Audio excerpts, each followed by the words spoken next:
nous sommes en guerre. Toute l'action du gouvernement et du Parlement doit être désormais tournée vers le combat contre l'épidémie. De jour comme de nuit, rien ne doit nous en divertir. C'est pourquoi j'ai décidé que toutes les réformes en cours seraient suspendues, à commencer par la réforme des retraites.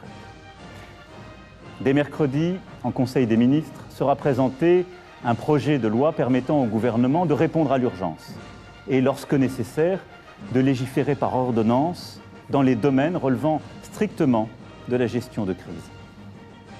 Ce projet sera soumis au Parlement dès jeudi. Bonjour Monsieur le Président. Alors, la phrase que tout le monde a retenue, c'est bien sûr « Nous sommes en guerre ». Madame Julie, Monsieur Béliard, Oui. présent, toute la compagnie, qui est parfois planquée.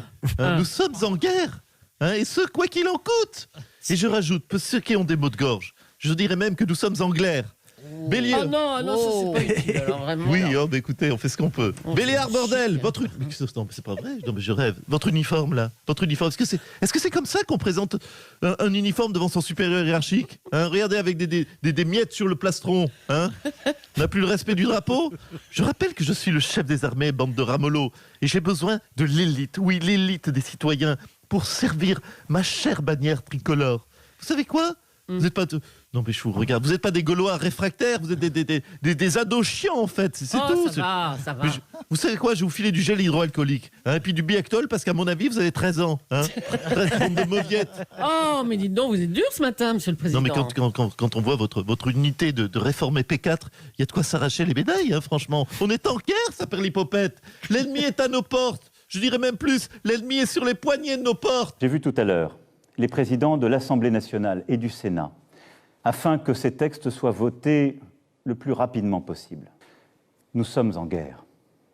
J'appelle tous les acteurs politiques, économiques, sociaux, associatifs, tous les Français, à s'inscrire dans cette union nationale qui a permis à notre pays de surmonter tant de crises par le passé. J'imagine que tu as regardé Macron hier. Ouais, j'ai regardé Emmanuel Macron hier. On va faire ça en deux temps. Il y a beaucoup de gens qui m'ont alpagué là-dessus sur Twitter. Évidemment, c'est nous sommes en guerre.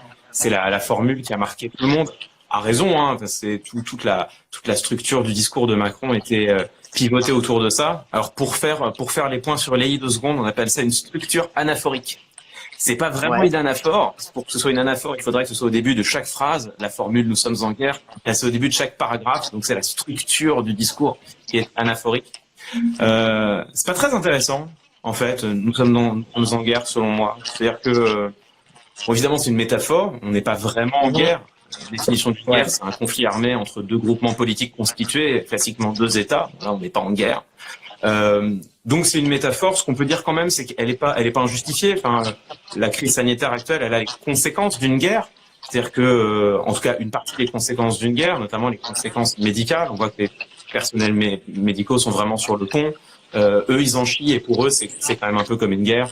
On voit aussi que l'industrie est en train de se réorganiser autour d'une sorte d'effort de guerre. On a vu LVMH qui a mis ses usines à disposition pour faire du gel hydroalcoolique. Nous sommes en guerre.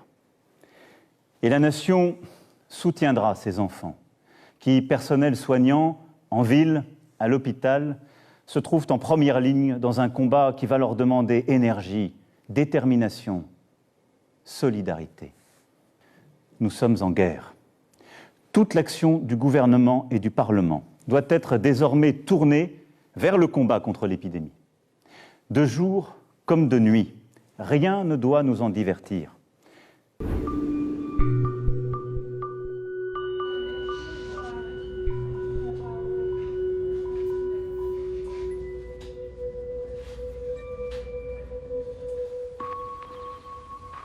Chaque jour, le Grand Est enterre ses morts.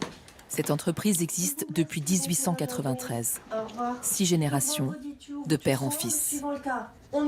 Un métier dont ils sont fiers. Mais aujourd'hui, il se résume à vendre des cercueils, les plus simples. C'est du bois de manguier.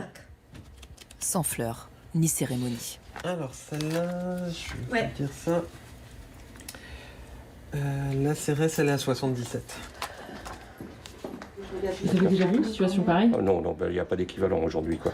Je pense que les seuls qui ont dû connaître un équivalent, c'était nos ancêtres qui ont vécu la rive de 1918.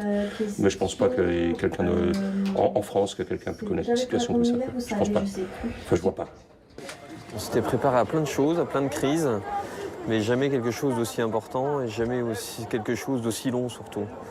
Et déstructurant. Parce que je pense que le pire, c'est que le système de santé est quand même rompu à un stress qu'il n'a jamais connu et qui nous a amené à réorganiser l'ensemble du fonctionnement de l'hôpital et vous voyez, à transférer des patients dans des trains, ce qui s'était jusqu'alors jamais fait.